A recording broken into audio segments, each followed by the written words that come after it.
Who wants to pray for us? I'd be happy to. Oh. Our most kind Heavenly Father, we thank you so much for all your beautiful opportunities that we have today to learn more so we can be efficient in doing the work that you have given us to do. We ask for safety for Diana as she's traveling. We ask that you will guide and direct our minds to hear and receive and keep those things that are beneficial for us. And we thank you in Jesus' name. Amen. Amen. So you have she responded to you? She's coming? No, I in faith. Oh, okay. Let's see. Alright, I can. She did respond though.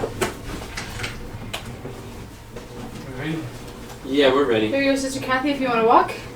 For 30 years I've been teaching this, and I've taught this for West Point and Microsoft and Lilly and Delta and the largest organizations and companies in the world come and say, John, teach the 5 levels of leadership, because they understand that if you and I today in these few minutes can understand how leadership works, and by the way, leadership's not a noun, it's a verb.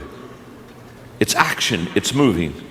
And if we can understand how to go from level 1 to level 2 to level 3 to level 4 to up to level 5 in our leadership, we expand our leadership, we expand our influence, and we expand our effectiveness. So I'm ready to go. I know you're ready to go. Okay, here we go. Level 1. We're going to start at the very bottom level. This is where you start. This is where we all start. The bottom level is the position level. At level number 1, this is where we all start. We all start with a title. We all start with a job description. We all start with a position. Okay? And the key word at level number 1, the key word is rights, R-I-G-H-T-S, rights. In other words, people at level number 1 follow you because they have to. In other words, you're the boss, or you have a title, or you're the supervisor, and anybody that's under that person, they just basically follow that person.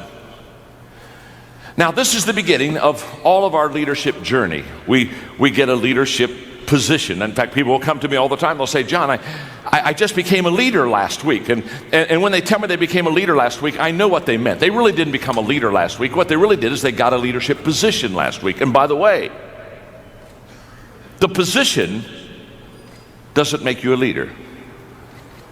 I know a lot of people who have a position of leadership, but they're not a good leader. You know that too. You probably worked with them before. So the position doesn't make you a leader, but if you're a good leader, you can really make the position. But it's where we all begin. Now, the upside of level 1 is simple. It's a place where you and I get to shape and define our leadership. We get a leadership job, we become a supervisor, and now we begin to work on ourselves as a leader, and we begin to define who we are. That's kind of the upside. Now let me give you the downside of level number 1. The downside of level number 1 is the people who follow you will give you the least amount of their energy and effort.